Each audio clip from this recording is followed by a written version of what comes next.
From NJ PBS Studios, this is NJ Spotlight News with Brianna Venozzi.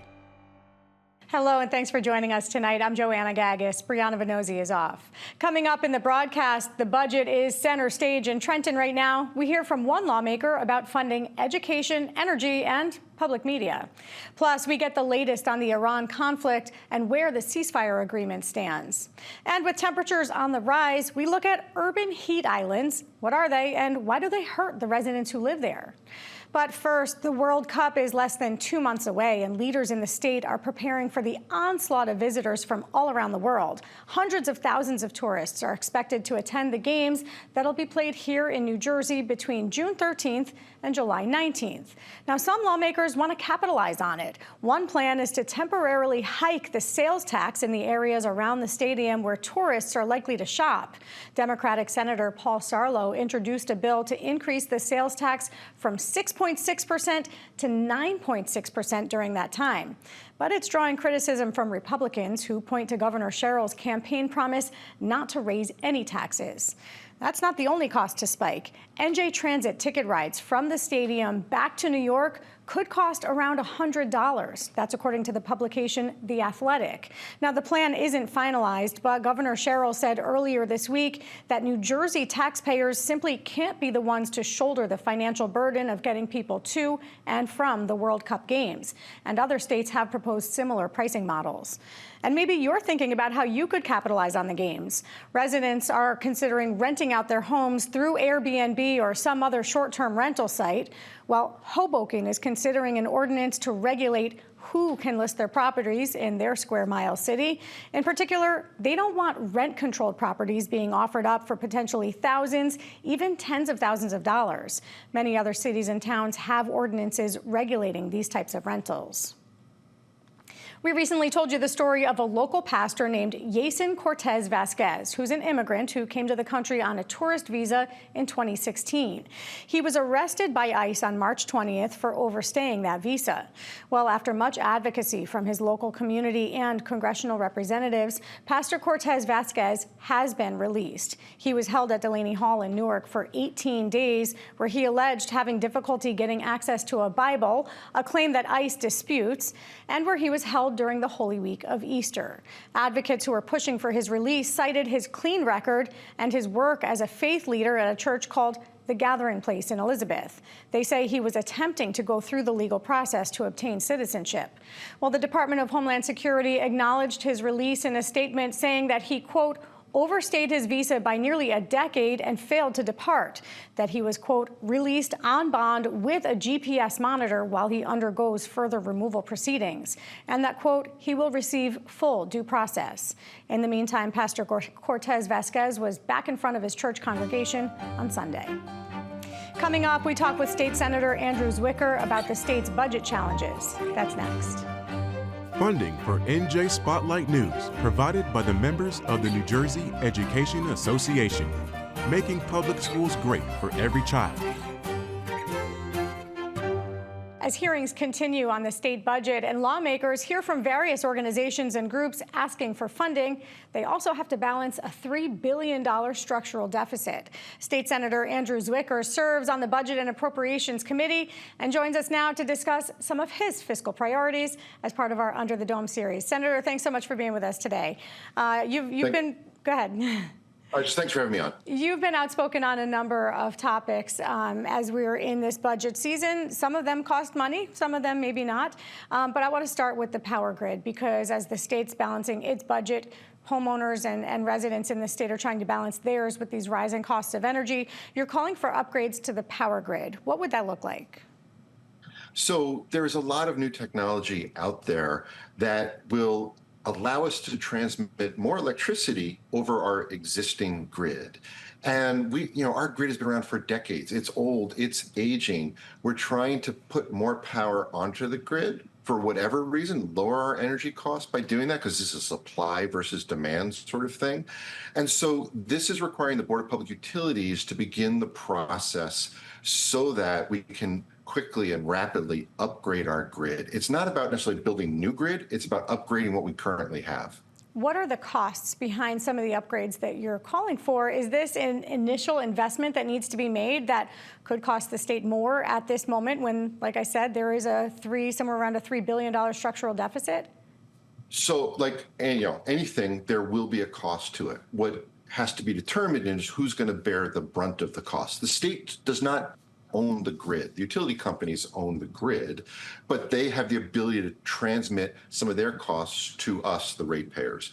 So we have begun those discussions because the number one thing we hear under the dome is affordability, affordability, and affordability. So we're going to have to figure out how to do this without putting it on the back of the ratepayer. So education, another issue that you've been outspoken, not just in this budget cycle, but in the past. Let's start with funding for higher education, because we see Governor Sherrill lay out two different plans. One, she keeps funding flat for public universities, and on the other side, she cuts $4 million in spending for private institutions. Do you agree with the governor's plan? Look, I have serious concerns about the long-term strategy for higher education. And when you go into the weeds, it's actually much worse. So, for example, Rutgers, New Brunswick stays relatively flat, but Camden and Newark take huge hits. Our two-year community college system, where we see more and more people going to get their beginning of their advanced degrees, they're taking over a 30% hit in just healthcare costs. So I have been pushing hard that we have a long-term strategy for higher education. It's not just about funding, but it's really about ensuring that New Jersey students, high school students who want to get a higher education certificate, advanced degree, whatever it may be, they stay here in New Jersey and get a job in New Jersey. And we need to figure this out because schools have been folding and being folded into other schools. Without a long-term strategy, I really worry about where higher education is going in New Jersey. Where does the funding come from? And I'm going to ask you the same question when it comes to K-12, but for those districts that, maybe on the losing side for these higher ed institutions, where do you take the cut? What else comes down in this budget proposal? Well, I'm not willing to go to the zero-sum game right now because if you look at, let's do higher education funding. What we know, we've studied this over and over, and the two-year colleges just came out with a new report. When we invest $1 into higher education in New Jersey, we get that dollar back in economic activity, twofold, threefold, fourfold, et cetera. So this is a money maker, meaning invest today, it makes more money tomorrow. I think we have got to start looking at multiple year budget scenarios. Otherwise, we get the zero-sum game, which says we're just going to pick winners and losers, and there will always be losers. Okay, on that note, when we look at K-12 education, you've supported in the past bills to create stabilization aid for those districts that have been on the losing end of the school funding formula. Do you see the need for that this year now that the numbers are out? Yeah, absolutely. I have with my colleagues led the last few years trying to ensure that there are not drastic cuts to the schools who have lost under the bill that is known as S2. I have several of them in my district that I represent in central New Jersey. Schools are doing everything they possibly can to cut costs, but class sizes are starting to go up. The quality of education is at risk here. We are proud in New Jersey of the quality of our public K-12 system, and we should be. It's one of the best in the country, but we are squeezing it for all it's worth right now. And so I think we need to find that money so that we don't see these drastic cuts that we're reading about now in school districts up and down the state. I've asked you this question in the past. If we have to have all of this stabilization aid, does it then just make the funding formula null and void? Where is the state in terms of reassessing, reevaluating how that funding formula distributes funds? Yeah, look, the funding formula has needed a modernization and upgrade for quite some time. Special education costs, transportation costs, healthcare costs, these are all going up dramatically, and we have an outdated formula for it. So I wouldn't say it makes it obsolete, but it does point to the urgency of upgrading as quickly as possible. We've put together a task force of experts to start to do this, and it's going to be so critically important that we get this done in a timely manner. Otherwise, it's going to be what we're seeing this year and previous years happening in the years ahead. Hard to talk about this without first saying that we, of course, here are public media. We are NJ PBS, but you've been very vocal about your support for saving New Jersey Public Television. First, why? Oh, my goodness. First of all, there is nothing more important when it comes to our education around public broadcasting than PBS. Whether that is for children and the shows that you just don't see anywhere else, whether it's for Spotlight News, whether it's for community events, it is part of a vibrant New Jersey. It's part of really our democracy, is ensuring that people are reporting about what's happening in their local communities. I have put out calls on my social media, and I get parents up and down the state talking about how Sesame Street or some of the shows that are, I don't even know because my kids are grown, are critical to just how they are raising their children. And it's what I remember, you remember, we all remember. I couldn't emphasize enough the importance of saving public broadcasting. And I'll tell you right now, working with my colleagues in the legislature, we are going to make sure that happens. We are not letting public broadcasting go away in New Jersey. Very quickly, you have a bill on it. You would like to see some money, $9.6 million sent to the Trust for the Support of Public Broadcasting. Any traction there on that bill? So there's traction on that. I have another bill I'm about to introduce to take a piece of the film and tax credit, about $400 million of tax credits for the highly successful film industry that we brought to New Jersey, and take a small piece of that, put that into a dedicated source for public broadcasting. I've talked directly to the governor, talked to senior staff, I've talked to legislative leadership. We don't have the final answer yet, but we are starting to coalesce, and everybody is together about the importance of saving public broadcasting in New Jersey. And I just have to finish by saying, when my kids first found out that I was working here, they were so excited that I would work with Daniel Tiger. So we have to leave it there. But Senator Zwicker, thanks so much for coming on. Thanks for having me. Under the Dome is made possible in part by the Corporation for Public Broadcasting, a private corporation funded by the American people. We're 1 week into a ceasefire between the U.S. and Iran over the conflict that began more than a month ago. That agreement, though, expires in a week, but negotiations over the weekend failed to produce a long-term peace resolution. In the meantime, control over the Strait of Hormuz has been a contentious issue, with the U.S. now blockading ships from passing through. That strait typically transports a fifth of the world's oil. With us now to share the latest on the conflict is Michael Boyle, political science professor at Rutgers University, Camden. Michael, great to have you on the show. What can you tell us about the latest with the negotiations and now the U.S. positioning our ships to block the Strait of Hormuz?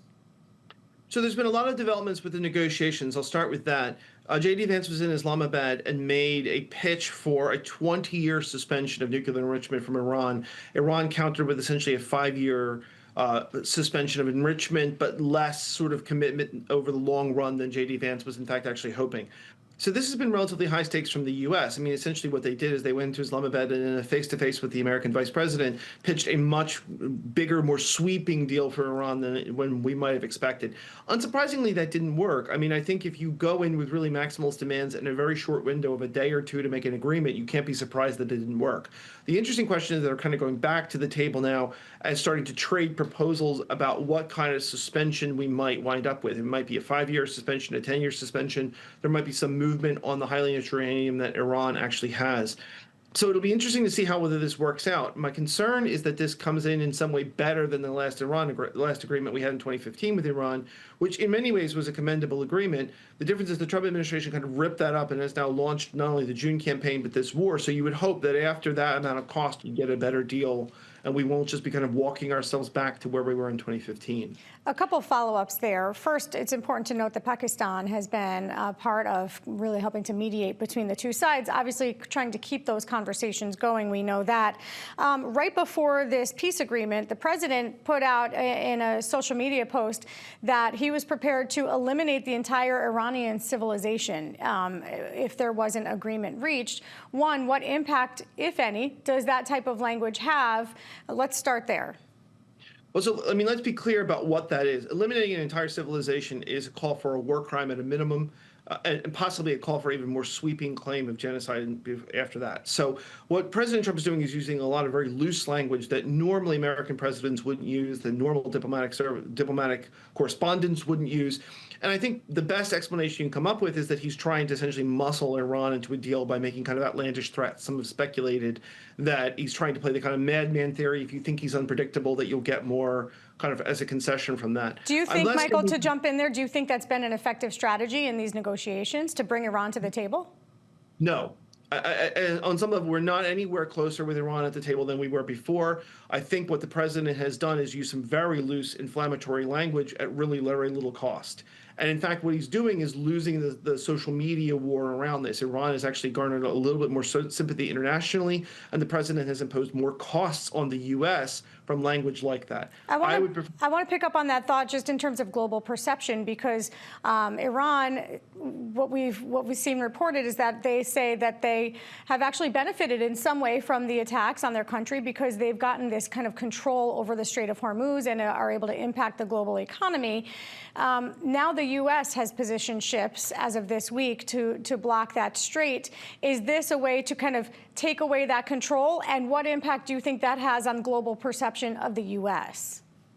So if you think about this, if we're thinking about where the two countries are at the beginning of this, before this conflict, there was free navigation in the Straits of Hormuz. Now the United States is fighting to get free navigation in the Straits of Hormuz. So in a sense, we're fighting to get back something that we lost as a consequence of our own military action, which isn't a very smart strategy.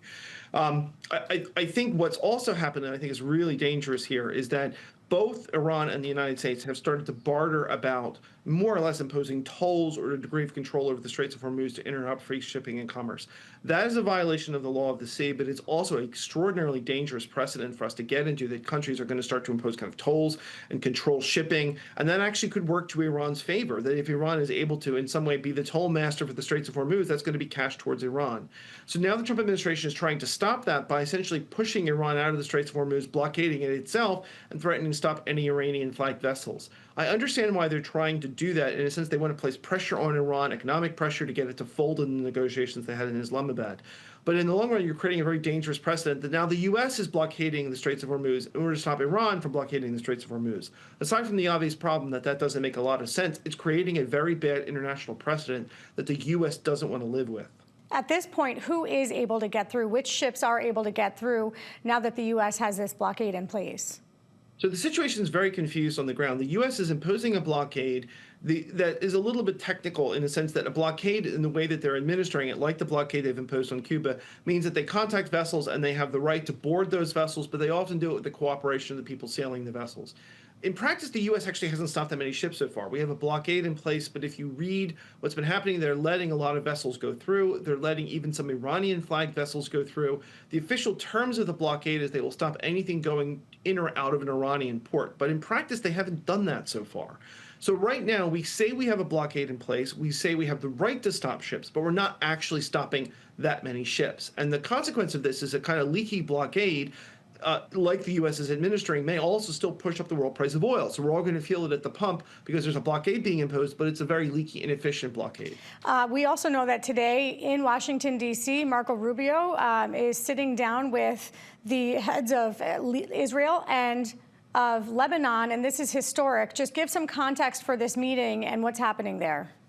So it's an interesting development, and the Trump administration is gambling in fairly big ways, both with the meeting with Iran and in getting Israel and Lebanon to sit down. The historic context of this is that Israel and Lebanon don't have diplomatic relations, so they don't have a lot of face-to-face meetings. They often communicate, but they communicate through intermediaries.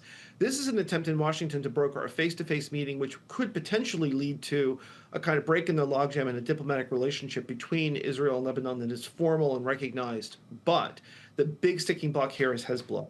Really, what Israel wants is for the Lebanese government to exercise some control over Hezbollah in South Lebanon, and what the Lebanese government wants is a ceasefire. So although it's very good to essentially get the parties in the room, get them talking, they're pretty far apart on terms. And there are serious concerns about whether the Lebanese government, if it wanted to rid itself of Hezbollah, if it wanted to shut down Hezbollah, actually has the capacity to do that in southern Lebanon, because Hezbollah is a fairly entrenched force with a lot of assets. So I would say good news that they start talking, but I wouldn't be confident we're going to see a breakthrough very soon, in part because the costs of doing so and the barriers are fairly high. Do you see Secretary of State Marco Rubio as effectively mediating that type of deal, or do you think that this is going to be much longer, only a few seconds left? The Trump administration has tried to do this with a lot of countries, is to kind of broker peace agreements with Israel in order to kind of end the sort of diplomatic logjam in the Middle East. I understand what they're doing. I wouldn't, if I were the Secretary of State, put a lot of stock in it immediately until I start to see real movement from the parties. I wouldn't expect a breakthrough in the next few weeks, for example. All right, lots to cover as this all plays out. Michael Boyle, professor of political science at Rutgers University, Camden. Thank you for the insight. Thank you. urban areas are usually warmer than their rural surroundings. It's a phenomenon known as the heat island effect.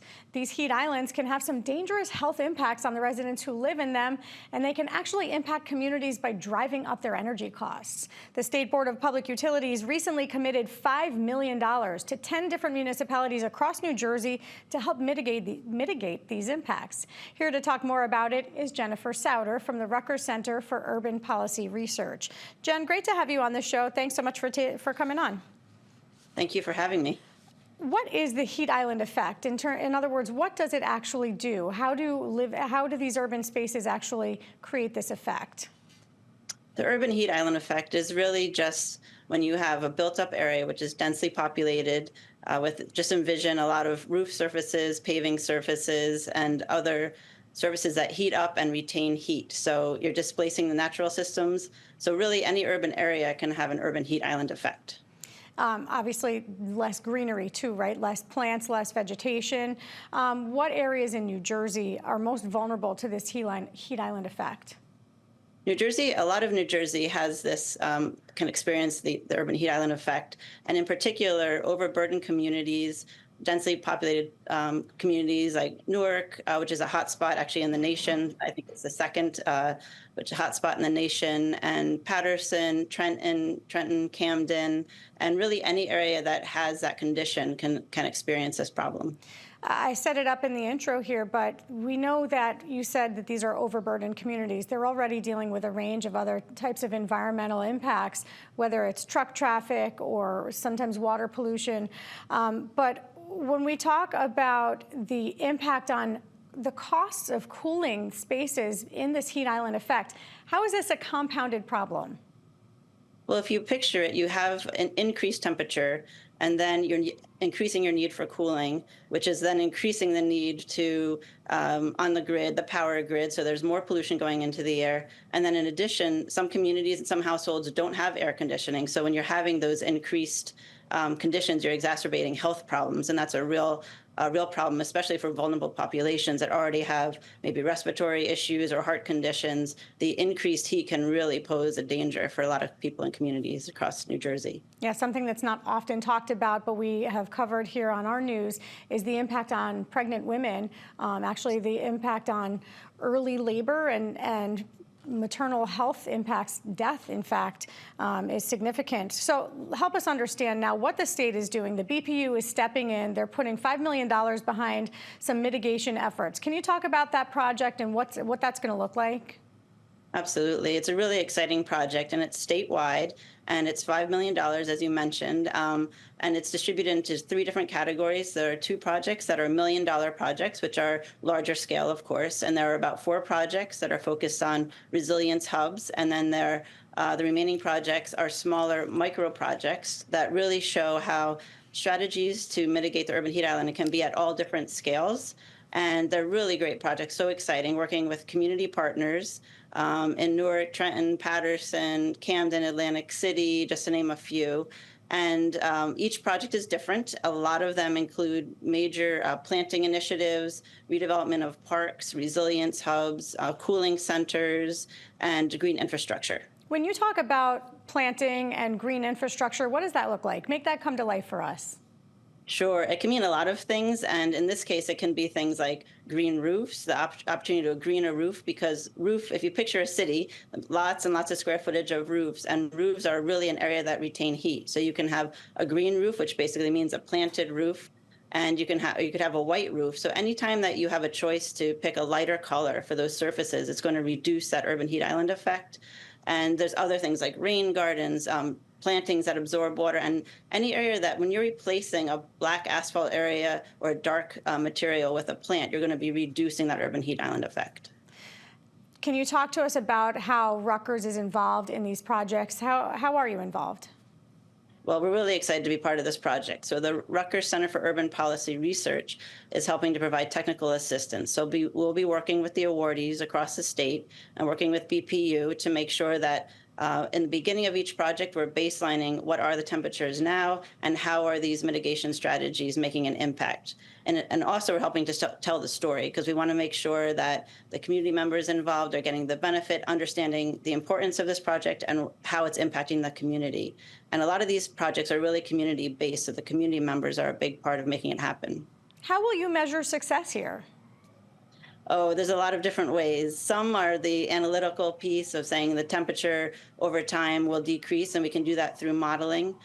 Sometimes it's more literal surface temperatures, taking a before and after temperatures. And also it's, again, telling the story. So are people enjoying these spaces? Are they using spaces that they weren't using before? Are people more comfortable? So it's surveys, quantitative and qualitative data that we're collecting. All right, Jennifer Souter, appreciate you coming on to talk to us about it. We look forward to seeing how these projects look as they roll out. Project manager for the Rutgers Center for Urban Policy Research. Thanks so much. Thank you so much for having me. That's going to do it for us tonight. I'm Joanna Gagis for the entire team here at NJ Spotlight News. Thanks for being with us. We'll see you right back here tomorrow. NJM Insurance Group, serving the insurance needs of residents and businesses for more than 100 years. Have some water. Look at these kids. How are you? What do you see? I see myself. I became an ESL teacher to give my students what I wanted when I came to this country. The opportunity to learn, to dream, to achieve, a chance to belong and to be an American. My name is Julia Toriani Crompton, and I'm proud to be an NJEA member.